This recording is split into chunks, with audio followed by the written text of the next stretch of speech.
do two different services.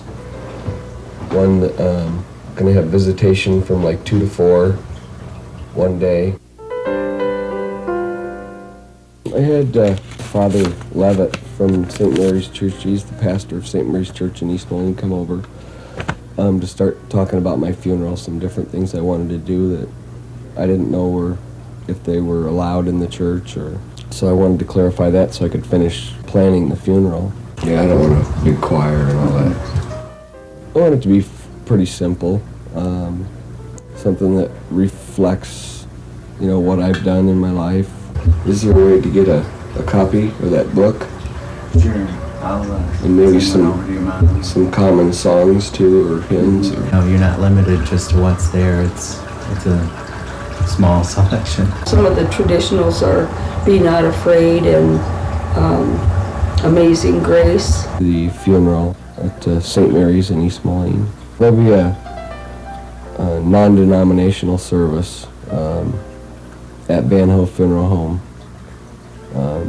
Sometime during the visitation, we'll probably have a 3 or 4 hour visitation, and there's like a little memorial service for people that can't go to the funeral for one reason or another, or choose not to go to a Catholic funeral.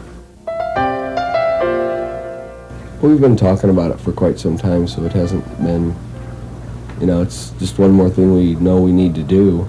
It's getting to that point where we need to seriously think about getting these things done, otherwise it'll just be done the way somebody else wants it.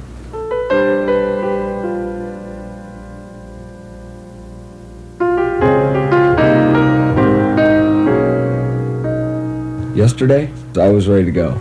I was in so much pain, the only thing that was on my mind was to just be done, to die. 10 milligrams per milliliter is the concentration of morphine. He has him set at 15 milligrams per hour to start. He can have dose, which means that's the bolus side. Unfortunately, it doesn't say bolus, it says dose. 5 milligrams every 15 minutes. As the disease progresses, and you've made the decision that basically you're going to treat the pain and not try and fix anything or cure anything anymore. You never know how fast the pain's going to come on, how intense it's going to be. It was getting to the point where we couldn't regulate it anymore. So the next step is to put a morphine drip, is what they call it, directly into your blood system. It can control by computer. Okay, as you can see, it's flashing stop mode. If you ever see that, that means the pump is not running. I've been on different levels of morphine for the last probably 4 months. First pills and then liquid when I couldn't tolerate the pills anymore. And we've been slowly bringing that amount up.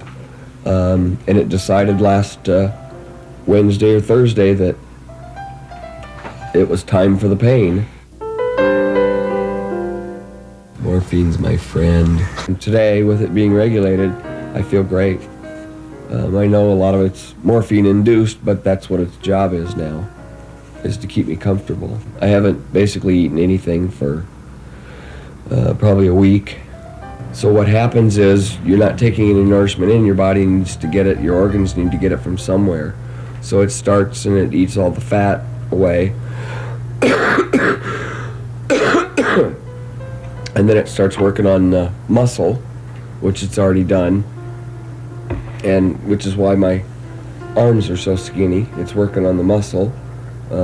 That's basically just skin there. And then it'll eventually start working on organs and breaking them down. This is where the real roller coaster starts. I'm not fighting it at all anymore. I think it would be a worthless battle to fight it. So now what I'm trying to do is concentrate on getting the last few little details done, and spending time with my family and friends, as much time as I can. Okay. All right. Thanks for stopping. Yeah, you're welcome.